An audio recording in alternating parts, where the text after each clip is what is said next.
Baik, pagi ini Alhamdulillah kita bersama dengan pakar sekretari dan pensyarah kuliah perubatan Universiti Islam Antarabangsa, iaitu Dr. Rozan Nizam Zakaria. Alah, Dr. Nizam. Assalamualaikum, Doktor. Waalaikumsalam warahmatullahi. Khabar semua? Alhamdulillah. Sihat, Alhamdulillah. Takut pula bila Mawi sebut pakar psikiatrik ni. Aku ada mental kau panggil Dr. Nizam ni. Sebab itulah aku panggil doktor. Alamak. Sebab aku dah tengok kau lama dah. 2 tahun lebih aku risau tengok kau ni. Takut kau ni ada masalah mental. Aduh, risau. Lagi-lagi tengah musim PKP ni. Nak raya pula tak boleh balik ke kampung apa semua ni. Allahu Akbar. Kan? Doktor. Ya. Doktor tengok macam mana kesan PKP ni, doktor, dengan sekarang ni dalam bulan puasa, lepas tu nak raya pula kan. Sudah apa perkembangan mental lah.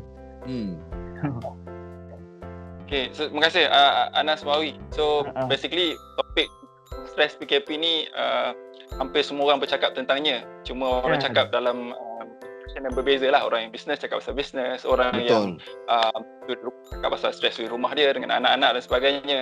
So basically kalau kita boleh bayang PKP ni, dia macam satu ribut yang melanda satu tempat dan semua orang dia duduk dalam kapal perahu masing-masing lah. Jadi setiap orang dia hadapi berbeza.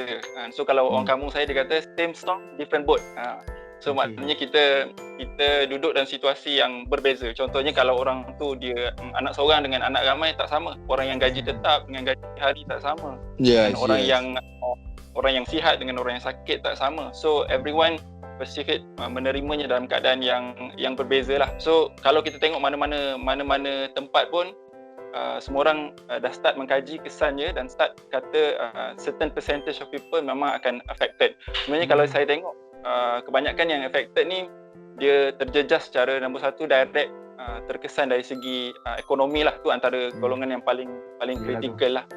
So bila income hilang, poket kosong, jiwa pun sebenarnya akan nak tak nak kita kena akui akan terkesan terganggu dari segi emosi. Yang kedua, kalau orang tu dia affected directly dari segi kesihatan, of course dia pun akan stres juga. Yang ketiga, kalau putus hubungan lah. Contohnya kalau kita boleh bayang mak ayah kita kat kampung ke, selalu ada orang balik every weekend, hantar barang ke, hantar makanan, tiba everything cut. Ataupun kita boleh bayang orang yang ada anak ramai duduk dekat rumah flat, anak-anak tak boleh keluar, semua orang stres, rumah panas dan sebagainya. So semua tu sebenarnya boleh bagi kesan lah. Macam saya doktor. Silakan. Apa ni? Ada nak tanya soalan ni. Oh ya ke? Kau nak tanya soalan seterusnya ke apa? Soalan seterus. Apa ni? Macam kau cakap tu. Tak adalah, macam saya duduk dalam dunia hiburan, doktor kan. So kalau kita tengok sekarang, macam kawan-kawan kita yang menyanyi, yang berlakon, semuanya tak boleh buat kerja lagi, doktor. So masing-masing tengah stres ni. Yang penyanyinya tak boleh buat show, yang pelakonnya tak boleh syuting lagi sekarang, doktor. So ramai sekarang tengah marah-marah lah, doktor. Kan? Macam kenapa kita orang tak boleh syuting lagi ni? Kenapa? Kan duit nak kena cari kan. Itu dalam saya punya bidang lah.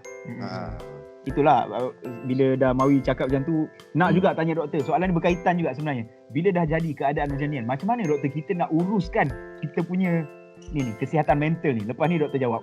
Dalam mana-mana keadaan pun bila kita stres, bila kita tengok apa beza orang yang akhirnya keluar daripada keadaan tu dan keadaan yang okey, boleh survive dengan tak survive, dia punya key perbezaan dia biasanya satu adalah adaptability. Adaptability ni maksudnya kemampuan kita untuk adjust lah.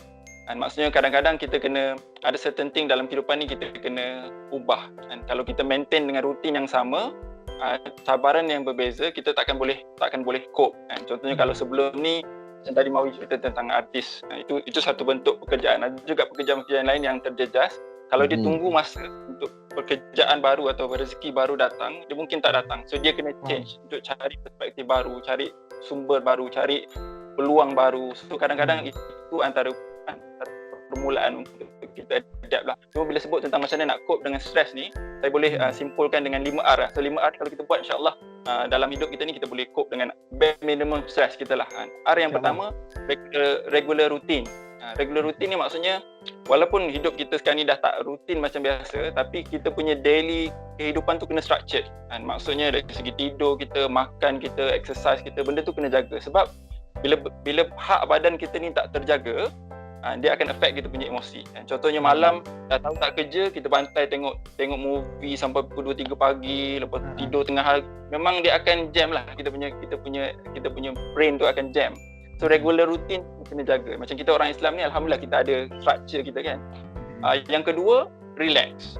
So stress macam mana pun kita kena ada outlet untuk kita lepaskan kita punya tekanan tu. Tak kisahlah melukis ke, menyanyi ke, main game ke, whatever it is, kita kena ada cara untuk kita relax.